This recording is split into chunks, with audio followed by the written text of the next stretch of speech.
Uh-huh. What up, Doe?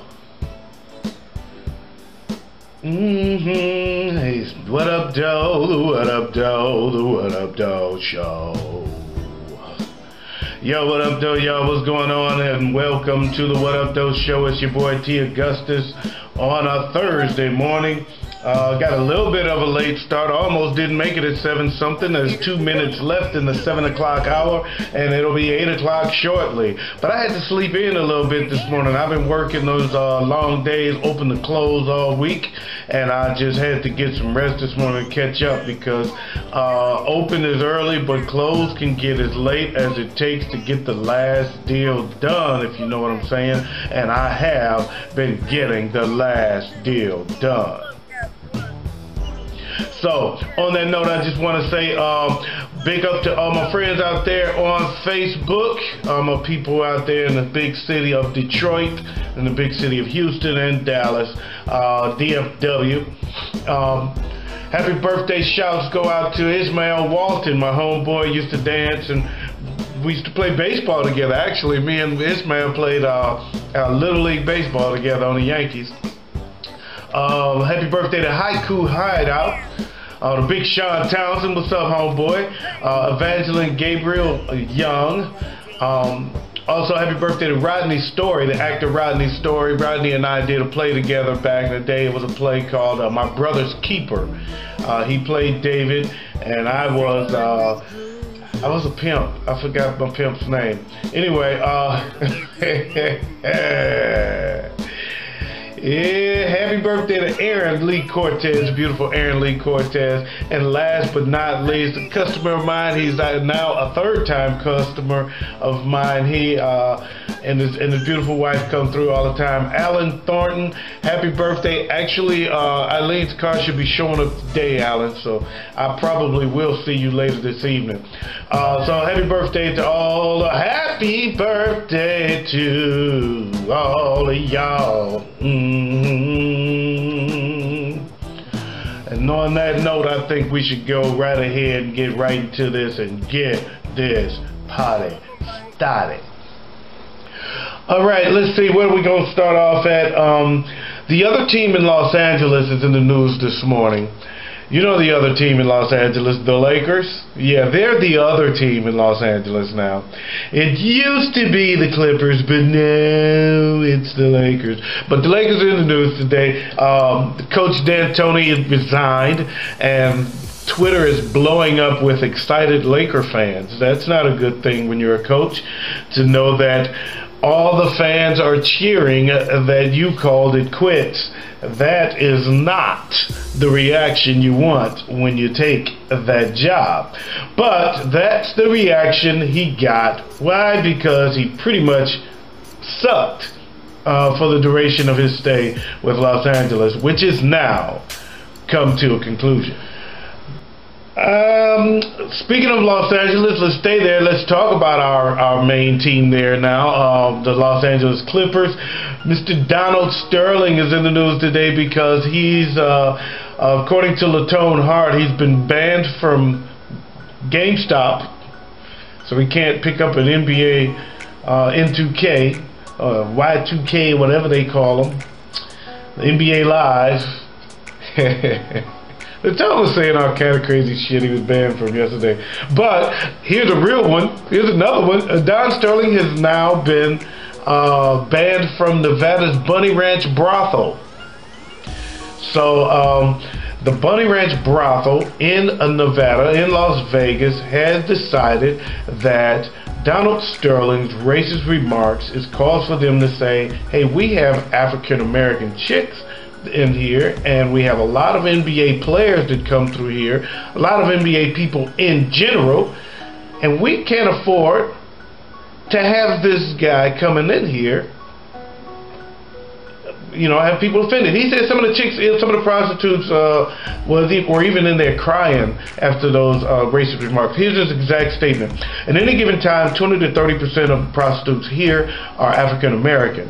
This is a quote from the owner, Dennis Hoff, of the legal brothel. He said, At any given time, 20 to 30% of the prostitutes here are African American, and they're smoking hot. Some of them were crying this morning, so we're doing this for them as well. We don't need racists or bigots at the Bunny Ranch. All right? He also said that he's been banned from all of the brothels that he has around the Vegas area. So no more bunny ranching for Donald Sterling.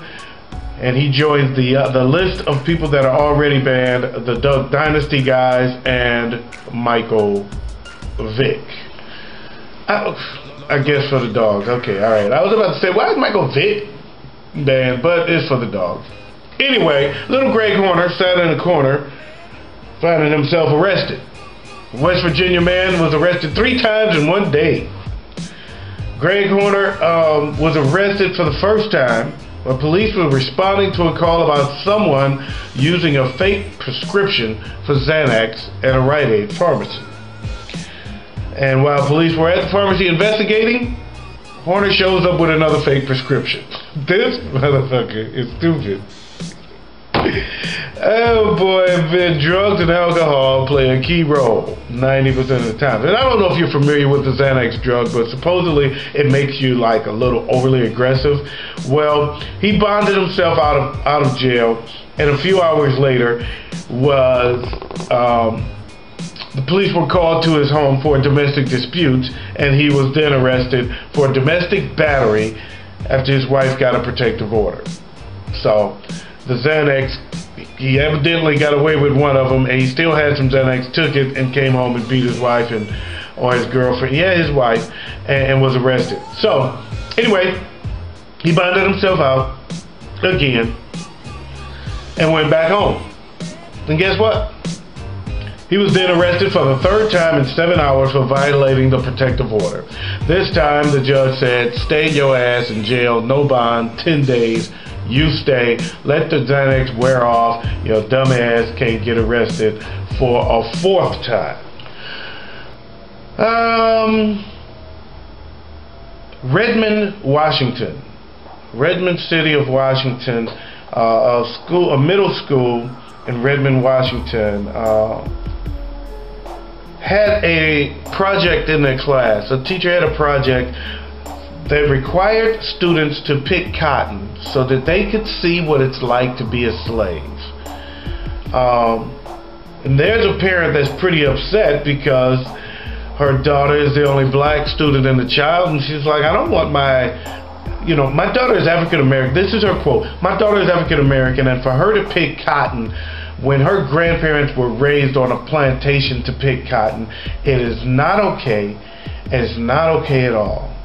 It's not just about my daughter, but all races should not have to participate in this. It's wrong. It's just absolutely wrong. So she had contacted the school previously and told them, I don't want my daughter being a part of this assignment, and later found out that the teacher gave her daughter an F for not participating. And I think I would really like to see, how this plays out. I want to follow this story because I think it's wrong too. I don't think this is a 12 years a slave bullshit mentality. We don't need to remember we don't need to know what it feels like to be a slave. What is that? What the hell is that? What is your obsession with reminding us how to be a freaking slave? Let it go. We can let it go. You always want us to let it go as far as when we say we deserve reparations, when we talk about the discrimination, when we talk about the rights we deserve because of what y'all did. If y'all want to do something, don't teach us how to be slaves again. Let's do something to make up for it. Where's our 40 acres and a mule, bitch? I don't want to teach my kid to pick cotton. This is bullshit. I'm sorry. I really want to get emotional, and I really don't want to get emotional, I should say. And just the thought of that pissed me off. I hate I even started that story. Anyway, it's time for your Netflix movie review. Okay, so your Netflix movie review today is a documentary called Something from Nothing, The Art of Rap. Okay, so that's the name, that's the whole title. Something from Nothing, The Art of Rap. This documentary was directed by Ice-T. It's his directorial debut. I liked it a whole lot. It's a raw and real hip-hop education. It's not a run-of-the-mill hip-hop documentary. It is truly, he gets down and dirty with it. He gets truly gritty. He gets into some real hip-hop stuff. I think every artist needs to see it. Not only every hip-hop artist, definitely if you're a hip-hop artist, you need to see this. But I think every artist in general, just if you're in the business, you really need to get a look at this documentary, because it gives you some good insight into what it took to get to where hip-hop is, and what a lot of the early guys went through, how to do this. I mean, there's some how-to in it, definitely. I think it's very, very good, very educational for the artist. I like that Ice-T is doing the interviews, because he can get anybody. You know, he's in the world. He's a hip-hop legend himself. He was from the early days. He's from the old school. One of the first LA rappers on the map, if not the. And so everybody knows him, and he knows everybody, so he can open any doors. Everybody's willing to talk to him. Everybody is like okay to sit down with him.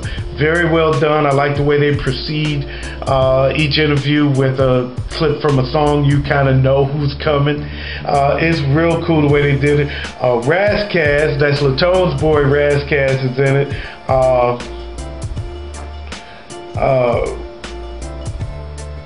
He had a funny story about a school desk. He had stole a little desk that you use in the elementary school, and he said that was his writing inspiration. He'd sit in that little desk, and that's where he would write his raps at. That was his thing. And it's pretty funny how he tells the story. There's some great stories in this film, man. I mean, there's got some old school artists that you've heard of, that are really some pioneers in the business. They tell some real behind the scenes underground stories, and I love them. Hip hop has some awesome stories to tell. That's one thing this documentary gave me. There are some fantastic stories in the hip hop culture, and you get a whole lot of them in this film. So 5 stars, 5 out of 5 stars for this documentary. Congratulations, Ice-T. I think it is fantastic. I think it's a fantastic documentary. It's called Something from Nothing, The Art of Rap.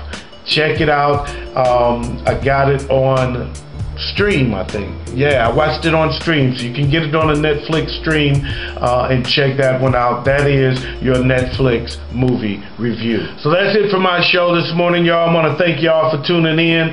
Thank you very much for joining me on the What Up Doe show. Big up to Latone Heart, the host of the 7:30 show. You can find him on iTunes as well as Spreaker.com. Big up to my boy Ife Best, aka Dr. No, on the Broke Nikka News. That is BNN. You can find it on YouTube. Also, you can go to Amazon.com and pick up my boy's book, Miles Perkins. His book is titled Sex Education, Erotic Secrets of a School Teacher. Check me out on Facebook at facebook.com/WhatUpDoe show, and you can watch the video of this particular broadcast. It's not broadcast live. You'll probably catch it tonight or tomorrow morning, but you can watch yesterday's show right now. It's posted. And let me know what you think about the video show. I kind of like it. Not putting it out there too much yet, but you can catch it on the whatupdoshow.com/whatupdoshow show, facebook.com/whatupdoshow show page.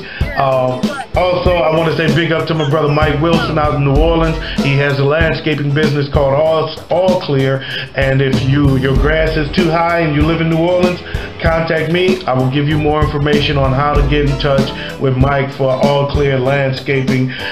On that note, I want to say thanks for joining me. Peace out. Press your crease out. Keep the police out while I buzz his niece out. And I'm out of here like last year.